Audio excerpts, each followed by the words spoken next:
হাম উপসর্গে দেশে আরও এক শিশুর মৃত্যু হয়েছে।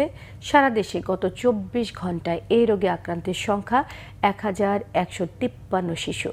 হামে জ্বর এবং র্যাশ সেরে গেলেও অনেক শিশু পুরোপুরি সুস্থ হয়ে উঠতে সময় নিচ্ছে। সংক্রমণ এবং পরবর্তী জটিলতা হিসেবে ভুগছে আরও অনেকেই। চিকিৎসকরা জানান, হাম ফুসফুসে প্রদাহ সৃষ্টি করে সমস্যা বাড়াতে পারে। তাই সুস্থ হবার পরেও শিশুদের পর্যবেক্ষণে রাখার পরামর্শ দিয়েছেন তারা। রিপোর্ট করছেন সৈয়দ আব্দুল মহিত।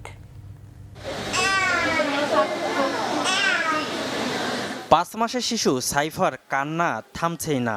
রাজধানী শিশু হাসপাতালে ৫ দিন চিকিৎসার পরও শ্বাসকষ্টজনিত সমস্যা তাকে ভোগাচ্ছে। স্বজনরা বলছেন, হাসপাতালে ভর্তির সময় জ্বর, সর্দি ও শরীরে লাল র্যাশ ছিল শিশুটির শরীর জুড়ে। বাচ্চার জ্বর ছিল, জ্বর থেকে ৩ দিন পর থেকে তার হামের সমস্যা। তারপরে ৬ দিনের দিন এখানে নিয়ে আসছি। এখন আলহামদুলিল্লাহ একটু ভালো আছে। কুর্মিটোলা জেনারেল হসপিটালে নিয়ে গেছিলাম প্রথমে। হ্যাঁ, ওইখানে জরুরি বিভাগে নিয়ে গেছি, বলছে এটা হাম। তো ওখানে সিট পাই নাই। সিট না পাওয়ার কারণে তারপর ওনারা এখানে রেফার করছে যে ওখানে আপনারা পেতে পারেন, ওখানে যান। তারপর আমরা এখানে আসছি।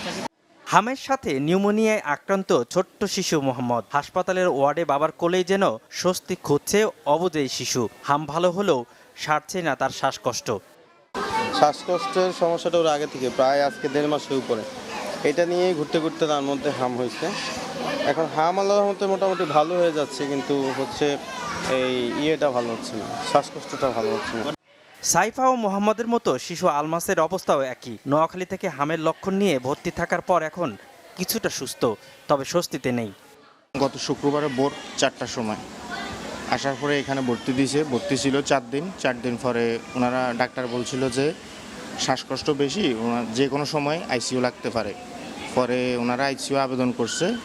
২ দিন পরে আইসিইউ পাইছি। আইসিইউতে ২ দিন ছিল। ২ দিন পরে এখন একটু ভালো হচ্ছে, এখন বেডে দিচ্ছে আর কি। আর সিট খালি না থাকায় নিউমোনিয়ায় আক্রান্ত ১ মাসের শিশুকে নিয়ে অক্সিজেন সহ অন্য হাসপাতালে ছুটতে হলো হতভাগা এক পরিবারকে। সৈয়দ আব্দুল মুহিত, বাংলা ভিশন, ঢাকা।